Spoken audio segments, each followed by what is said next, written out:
Lecciones de escuela sabática del primer trimestre de 2021. Lección 4. Por las malas. Versículo para memorizar. Esperaré pues a Jehová, el cual escondió su rostro de la casa de Jacob, y en él confiaré. Isaías 8:17. Un edificio de apartamentos en el barrio de Harlem de la ciudad de Nueva York se incendiaba. Los bomberos llegaron de inmediato y comenzaron a combatir las llamas y a asegurarse de que todas las familias que vivían allí se pusieran a salvo. De pronto vieron que una niña estaba sentada en una ventana del cuarto piso. Intentaron acercar uno de los camiones que llevaba una escalera telescópica para poder llegar hasta la ventana y rescatar a la pequeña. Pero no había espacio para que el camión se acercara lo suficiente. Entonces extendieron una red y le gritaron a la niña que saltara. Alguno de los vecinos informó a los bomberos que la niña era ciega y por consecuencia no podía ver la red. Por más que le gritaban, la niña no se decidía a saltar. Afortunadamente, el padre de la niña llegó desesperado y corriendo y se dio cuenta de lo que los bomberos intentaban hacer para salvar a su hija.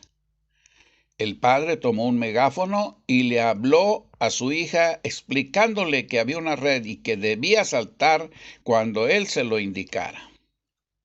A la voz del padre, la niña saltó y cayó en la red sin sufrir daño alguno. Confiaba plenamente en su padre y cuando escuchó su voz, hizo lo que era necesario para salvarse. De la misma manera, Dios ofreció poderosas evidencias de que Él quería lo mejor para su pueblo, pero ellos rechazaron las aguas mansas en las que se les presentó por primera vez. Por ende, tuvo que hablarles con estrépito, como el ruido de muchas aguas. Hay varias lecciones que podemos aprender de este capítulo del libro del profeta Isaías. La profecía se cumple. La semana anterior estudiamos que ante la amenaza de Siria e Israel, Acaz, el rey de Judá, prefirió aliarse con Tiglat-Pileser, rey de Asiria. Sin embargo, eso no era lo que Dios quería y a través del profeta Isaías envió un mensaje a Acaz ofreciéndole librarlo de la invasión que se tramaba. Lo único que el rey judío necesitaba hacer era pedírselo directamente a Dios. Acaz rechazó la oferta y tomó una decisión equivocada. Incluso el Señor le aseguró a Acaz que antes de que Emanuel llegara, Siria e Israel desaparecerían como pueblos, pero éste no quiso escucharlo. En 2 de Reyes 15, 29, 30 y 16, 7 al 9, se relata el cumplimiento de dicha profecía. Animado por el tesoro que Acaz le había enviado, Tiglat-Pileser aplastó la coalición del norte,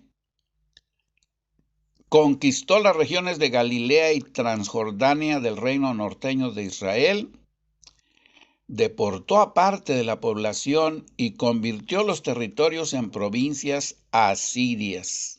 Esto fue entre el año 734 y 733 antes de Cristo.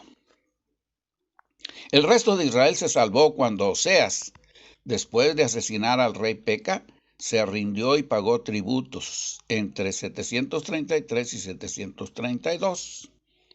Tiglat-Pileser conquistó Damasco, la capital de Siria. Luego convirtió a Siria en provincia asiria. Por lo tanto, para 732 aproximadamente, 2 años después de la predicción de Isaías, Siria e Israel habían sido derrotados de manera concluyente y todo había terminado para los dos reyes que habían amenazado a Acaz, y deportaron a miles de israelitas a Mesopotamia y Media, donde finalmente fueron absorbidos por las poblaciones locales y perdieron su identidad. Como fue predicho, en un lapso de 65 años, Efraín dejaría de ser pueblo. Dios había predicho lo que sucedería a los enemigos de Judá, pero su explicación a Acaz fue que esto sucedería de todos modos, sin necesidad de depender de Asiria.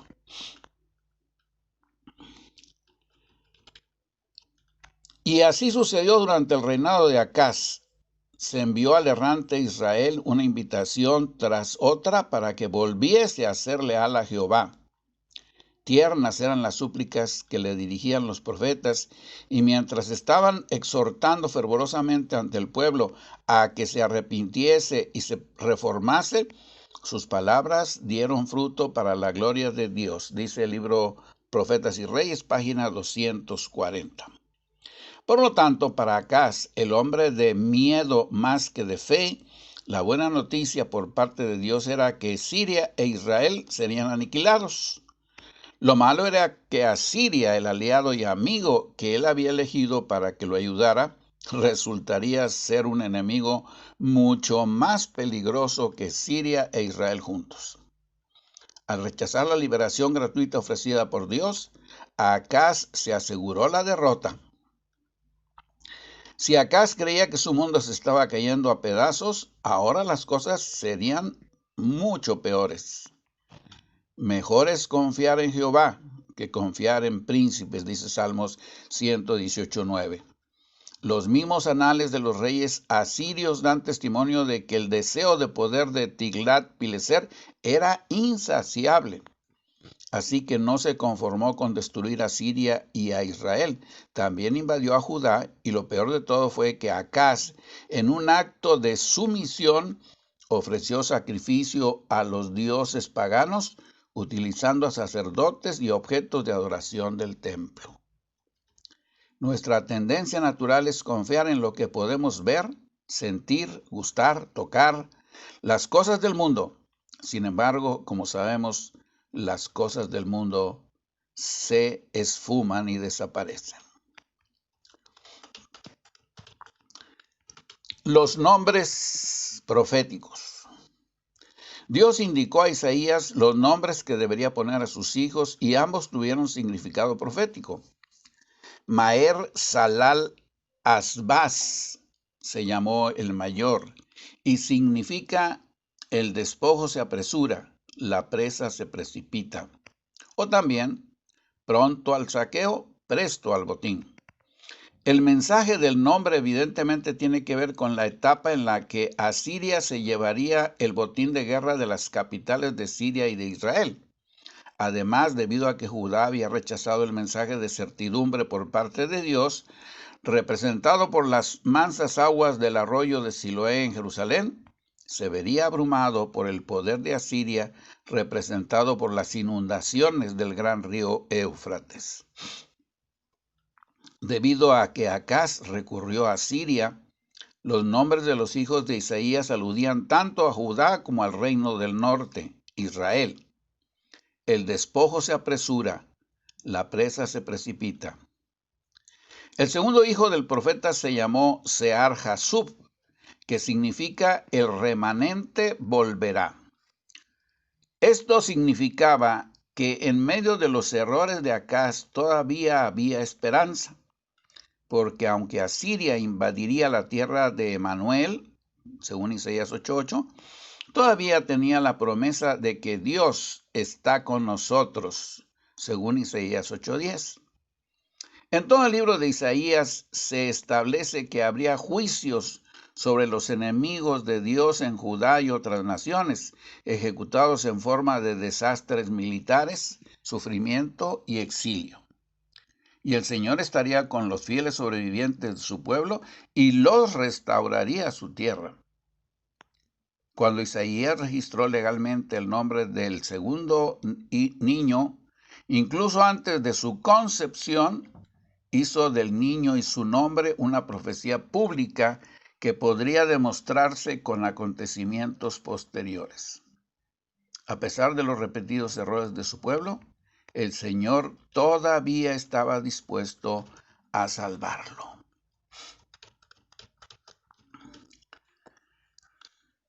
Isaías 8, 11 al 15. El mensaje de Isaías a los deprimidos es: no tenemos nada que temer cuando tememos a Dios. Dios advirtió a Isaías que no tuviera miedo de lo que su pueblo temía, sino que le temiera a él. Isaías 8, 12 y 13. Este es un tema importante en las Escrituras. Por ejemplo, en Apocalipsis 14, 6 al 12, 3 ángeles proclaman un mensaje mundial: temer a Dios y darle gloria, en lugar de temer y dar gloria al poder de la bestia terrenal descrito en el capítulo 13. Sabemos que en el lenguaje actual, temer a Dios significa respetarlo. El verdadero temor de Dios significa que lo reconoces como el poder supremo del universo. Ya sea que lo ames o no, ese temor vence a cualquier otro miedo. Si Él está de tu lado, nadie más puede tocarte sin su permiso. Si está en tu contra porque te has rebelado contra Él, podrás huir, pero no esconderte. La idea de que debemos temer a Dios no contradice lo que señala 1 de Juan 4:18. En el amor no hay temor, sino que el perfecto amor echa fuera el temor, porque el temor lleva en sí castigo, de donde el que teme no ha sido perfeccionado en el amor. Cuando tienes un amigo que es mucho más fuerte que tú, lo reconoces y lo respetas, pero nunca temerás que te lastime, porque es tu amigo y te ama. Como cristianos, no debemos amar las cosas del mundo, las cosas que la gente del mundo ama, según 1 Juan 2:15. Y no debemos temer muchas cosas que el mundo teme, como dice Mateo 10:28. No temas a los que matan el cuerpo, teme al que pueda matar el alma y el cuerpo en el infierno. Acaz estaba muy comprometido con la religión pagana, según lo indica 2 de Reyes 16:3 y 4 y 10 al 15, y 2 de Crónicas 28, 2 al 4 y 23 al 25. Estaba muy vinculado con el ocultismo. Varios aspectos de la brujería moderna guardan un paralelismo asombroso con los antiguos rituales del cercano oriente, como lo demuestran los antiguos escritos extrabíblicos. De hecho, incluso muchas de las prácticas actuales de la nueva era son simplemente manifestaciones contemporáneas de esta antigua práctica oculta. La descripción que hace Isaías acerca de la desesperación resultante de la dependencia de espíritus que no son del Señor encaja bien con Acaz. Isaías menciona que la gente se enojará y maldecirá a su rey. Isaías 8:21. Esto era una advertencia para Acaz de que debido a que él condujo al pueblo al ocultismo, éste lo maldeciría. De hecho, cuando Acaz murió, se hizo una excepción con respecto a su entierro debido a la falta de respeto hacia él. No lo metieron en los sepulcros de los reyes de Israel, dice 2 Crónicas 28:27. Apartarse del ocultismo es una cuestión de lealtad a Dios. 1 de Crónicas 10, 13 y 14 aplica este principio al caso del rey Saúl. Así murió Saúl por su rebelión con que prevaricó contra Jehová, contra la palabra de Jehová, la cual no guardó, y porque consultó a una adivina y no consultó a Jehová. Por esta causa lo mató y traspasó el Reino a David, hijo de Isaí. Echémosle un vistazo a nuestra propia vida, a las influencias que nos rodean. Evitemos cualquier principio o creencia relacionada con el ocultismo y las diversas manifestaciones del espiritismo. Dios nos ofrece su ayuda para vencer estos poderes malignos que se ciernen sobre nosotros. Recordemos que somos el remanente de Dios y si somos fieles a Él, Él promete luchar nuestras batallas. Para reflexionar.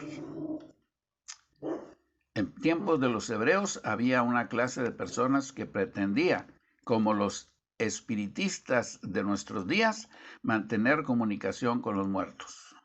Pero la Biblia declara que los espíritus protectores o espíritus familiares amigables, como se solía llamar a los visitantes de otros mundos, son espíritus de demonios.